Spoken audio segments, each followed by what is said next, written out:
Hey guys. Okay, so I left off on, leaving that night from the hospital. And okay, so um my dad did end up having, his G tube in place. Then actually the neurologist came in and he told us that he advised my mom, and I was there in the room. It was just me and my mom. He had advised my mom to allow him to have the trach in place and the G tube, but we were like, this is not something my dad would want, and this and that. And he's like, I understand that, but he has more of a probable chance of living if you guys end up doing it, and so he came to explain the damage of how much my dad had in the brain, and so he kind of made like a little chart.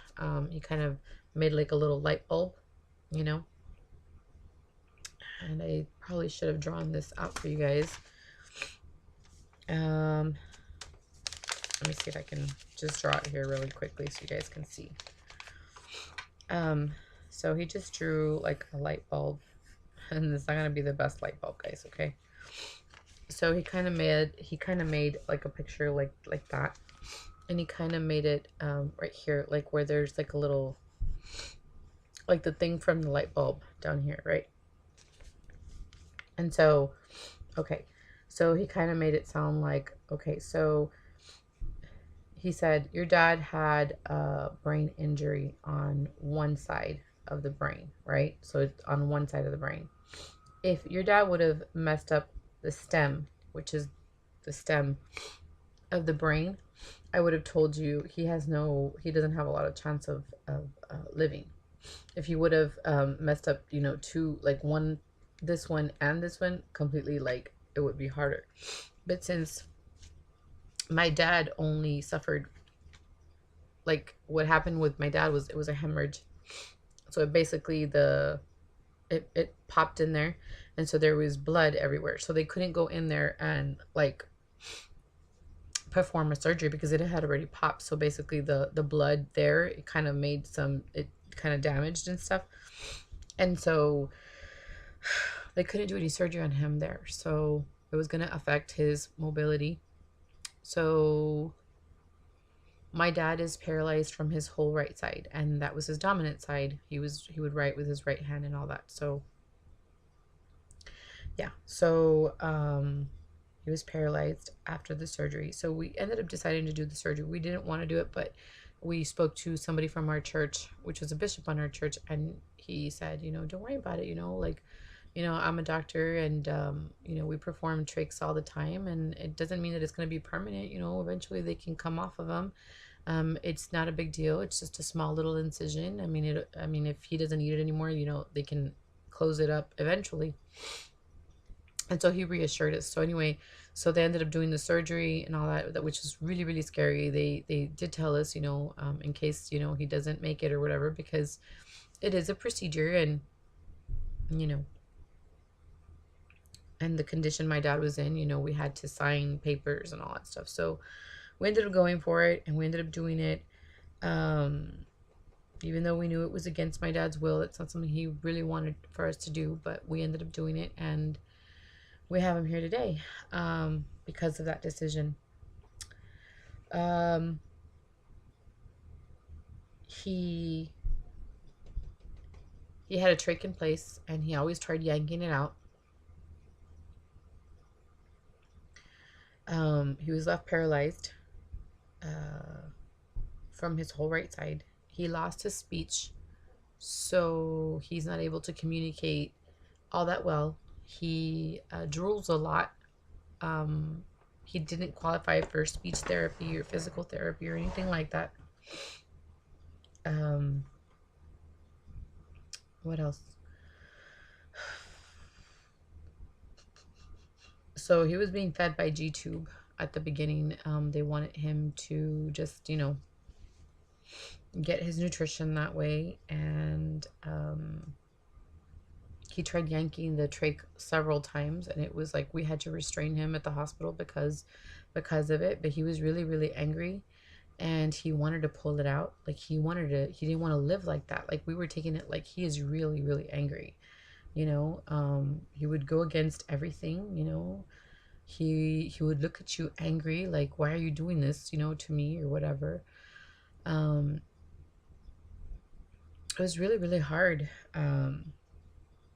for him to adjust to that.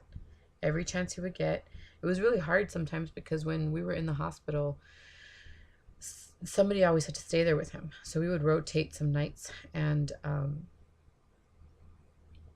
you know uh it was really hard for us to sleep, because we didn't want to restrain him, because we felt bad if we put a glove on him and restrain him. We felt bad. He couldn't move the other side, so we only had to worry about the side that he was dominant in, which was the left side. And any chance he would get, he would just pull it off. But the machine would like blink, or it would make noises whenever he would try to do that. So it was really, really difficult. So yeah. So okay. So moving forward, um, we were still there in the hospital. He was put on the machine, on the respiratory, the machine. I don't remember the names of them anymore, guys. I totally forgot. I'm telling you, it's probably a reason why I should have kept a journal. Um, so they come and they move the settings and everything on the machine to make sure he's breathing properly. And it tells you the stats. Like it'll tell you, like, what he's supposed to be breathing at, what the levels are, and all that. His blood pressure shouldn't go down too much. We had to figure all this stuff out. We learned a lot. We had to learn how to feed him, through a G tube. I mean, now it just comes natural, right? But um, had to crush the medications, because we did want to take him home. They really wanted us to put him into a nursing home, but we didn't want to do that. We knew that if we put him in a nursing home, he was just going to go down and down and down. So we decided to take him home, to my mom's house, to their home. And so, yeah, we had to do a lot of adjustments. My brother ended up, you know, taking out a bed at Lax, the ones that can move the head forward, and you can push it back, and it'll pick up the legs if it needs to raise it. So we ended up getting one of those beds for him. We also bought a memory foam for him, because we didn't want him getting any ulcers, like bed sores. And so he did develop, I think, like one or two at the hospital. When he came home, we treated it. um, like I said, I feel that the Lord prepared us in such a way to be able to be at the point that we were, because I remember when I was working at a nursing home, I would do CNA work. I had my CNA license, and I remember always following my best friend at the time.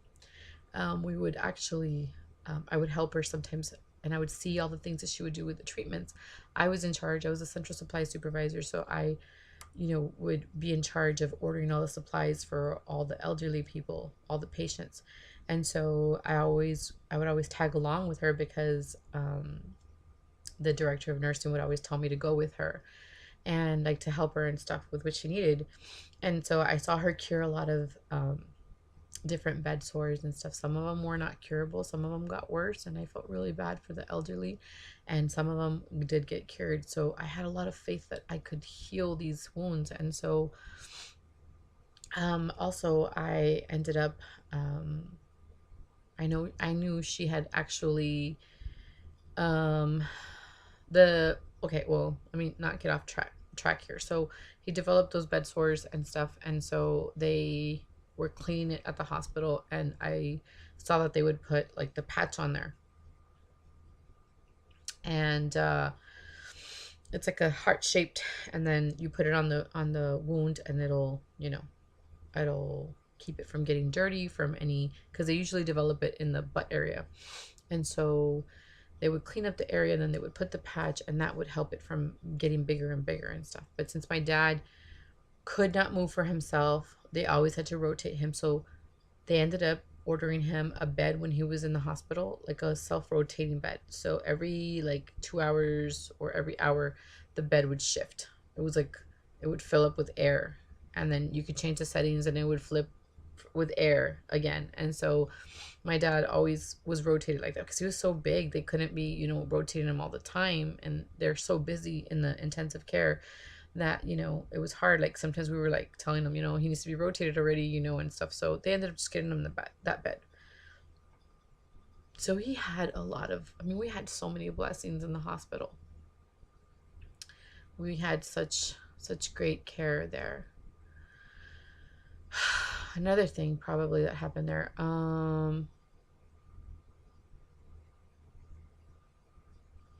Let's see what else happened there. There was a point in time where they were changing him, and we had to leave the room. They were changing him. Normally they would let us stay there, but sometimes they would tell us to get out of the room, and so we would get out of the room. And in one of those, they had yanked off the trach, so they had to do another surgery to put it back into place. So that was something he had to go through there, but they placed it in and he was fine. But while time passed and stuff, it was time to go home. And after like 3, almost 4 months of being there, it was like really, really long time. They finally decided that they were gonna let him go, and it was actually kind of devastating because we were like, oh my gosh, are we gonna be able to take care of all these machines? You have to learn how to use the oxygen machine and the respiratory machine, and you have to learn how to take care of the G tube, and you have to take care of cleaning the areas.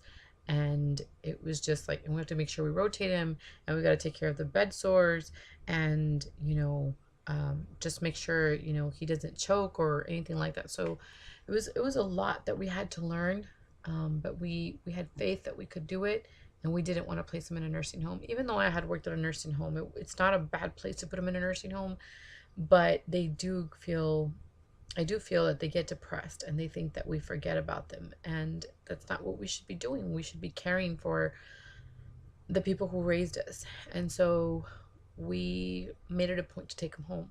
And so they taught us at the hospital how to do the G tube feedings, how to make sure the stats. And I know I went to Target and I actually bought I bought the it's like it measures the respiratory rate, and so it also gives you the pulse oximeter. I got that.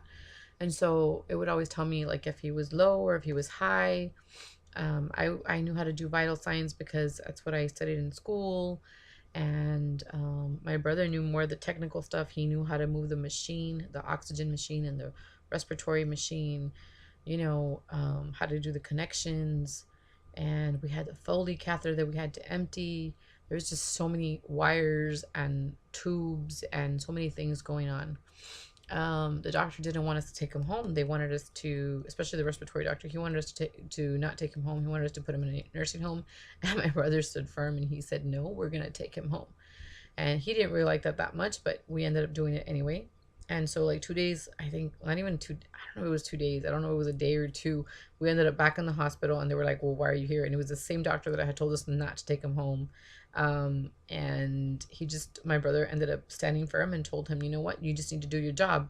Just do your job. Are you going to be able to help him or not? And he stood firm, and the doctors did help him, and he kind of backed off a little bit. He kind of had a little attitude, but he did back off. And, the nurses were really, really good to him. He ended up going to another hallway, but the nurses remembered him and they took really, really good care of him. And then it was time to take him home again. And yeah, same thing. He had to come back with all those things. And then a couple of, I don't know if it was a month or a couple of months later, he ended up coming back again. My dad was really, really stubborn, and he kept trying to pull that thing off. And he would look at my brother really angry, and he would look at me angry, and he would say his goodbyes like I don't know how many times, and we were like, no, you're not gonna do that. And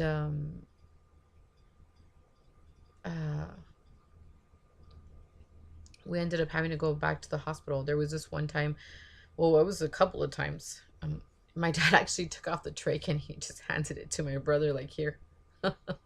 And he's like, my brother freaked out. He's like, what the heck? Like, my dad could have just stopped breathing. He could have just, yeah, he could have just passed away, like, I don't know what my brother did, but he just stuck it back in there. And then he took him to the hospital, and he did it again. He kept doing it over and over. It's funny now, but at the time it was really devastating. And they had him in an isolation unit because he had developed some type of, I don't know, on his skin. It wasn't even that bad. Like, they were just making a big deal out of it. But anyway, he was fine. But I remember when we were there at the hospital in the isolation, you know, we had to wear gowns and masks and all this stuff or whatever. And anyway, so I remember he did it again. He pulled it out. He just handed it to the nurse, and all the nurses were freaking out and stuff. And they called the doctor to come and see him. And at that point, he had already yanked it so many times that the doctor saw that he was breathing on his own. He had good respiration rates, and he didn't need it anymore. So the doctor kept him off of the trach. So my dad finally calmed down with that. He never tried yanking the G tube, which was really good. He didn't like being fed that way, but he did, you know, not try to yank it. So that was good. But the trach, you know, I can't imagine how uncomfortable that must have been for him. But yeah, he just, I remember him just be like, so my dad was a pretty stubborn man, but I think that's what kept him with us, because he, that stubbornness actually kept him with us. He has a strong willpower, and he's always been that way. So I guess that's where I get my character from. But anyway, so yeah. So that was the time that he was in the hospital for that. Let me see. They moved him again from that hallway. They ended up moving him further away because he didn't need to be in isolation anymore. So they moved him down the hallway, and he was fine there. And he had a lot more movement now. So I guess he was fighting the nurses or something. So when I came in that morning, nobody had gone there. I guess my brother and my mom had to leave because they wanted to shower. They were tired and everything. So I showed up that morning, and my dad was like a complete mess. Nobody had changed him. I guess he had put up a fight. He was angry or whatever. And so I went to go. I saw him like all dirty and everything. And I was like, what the heck? Like, you know, nobody was there trying to help or whatever. So I was really upset that morning. And I was like, how can you guys, you know, leave him like that? You know, his leg is halfway down. You know, he seemed like he had put up a fight. Like, he looked dirty, he looked angry. And I just remember telling him, don't worry about it, I'm gonna take care of you. And I don't know how I did it, guys. I cleaned him up. I did it all on my own. The nurse was coming. He's like, I'm sorry, we were understaffed and all this stuff. He's like, but is there anything else you need? I'm like, no, he's fine now, you know. And I calmed him down, and I told my brother what had happened, and he's like, you know, at that point, my brother was actually giving him a little bit of yogurt, and we weren't supposed to be giving him anything by mouth because he hadn't gotten a speech therapist clear. But my dad really wanted to eat something by mouth, and so we were giving it to him, and we were running the risk that he could probably choke or something, but he was tolerating it really well.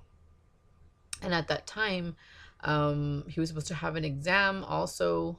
A couple of days later, he was supposed to have an exam for the speech therapist to finally clear him so he can actually start drinking and all that stuff. But we were already doing those things, even though that they had told us not to, because that's what my dad wanted. And my brother was trying to give him hope that he's going to be okay. You know, drinking and eating by mouth and stuff, you know, made him feel better, you know. So, okay, guys. So if you want to go ahead and keep hearing a little bit more about this story, definitely go ahead and click on the next video. I'm going to go ahead and post another video right now, explaining a little bit after the whole, you know, out of the isolation and eating and speech therapy and all that stuff. So, okay, I'll be right back.